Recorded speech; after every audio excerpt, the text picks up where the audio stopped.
So this is from Sinoli. Why not Peter for president?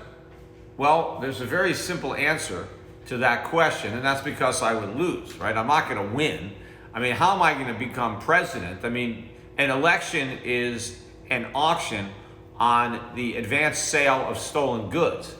So I'm not promising to steal anything for anybody, so I'm not going to get a lot of votes. I mean, there's not a lot of people who want to vote for freedom, right? Because that's what I would promise. If I was going to run for office, I promised to leave you alone. And most people don't want to be left alone. They want something for nothing. And I have a hard time lying about stuff, so I wouldn't, make a good politician because I would tell the truth. There's going to be some people that are going to vote for a politician that tells the truth, but not many. That's why politicians don't tell the truth.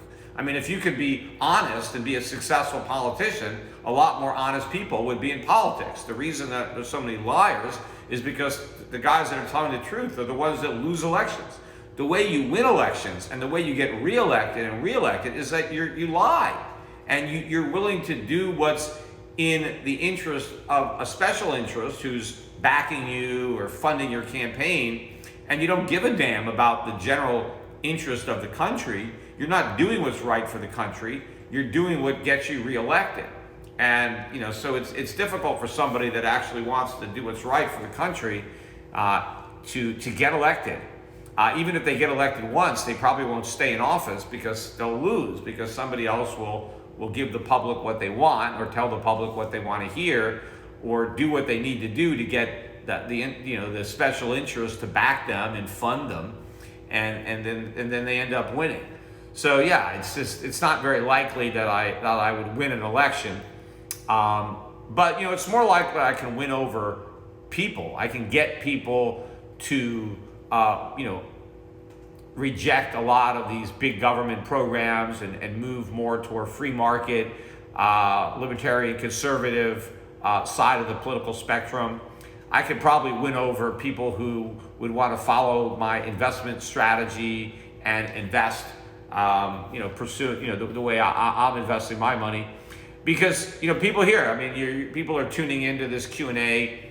This is already a lot longer than, a bumper sticker or a 30-second, 60-second campaign ad. I mean, the things that I say don't necessarily work that well on a bumper sticker. And it's very easy, of course, for politicians to attack what I believe in sound bites, because Peter Schiff wants to take away this, or he wants to deny you that. And yeah, I want to take away what the government gives you, but I want to give back what the government took from you. And that's your freedom, your liberty, your self-respect, and your prosperity. But explaining that takes a long time. And it doesn't take a long time to try to vilify somebody who wants to restore freedom, because you can't restore freedom without taking away all these programs.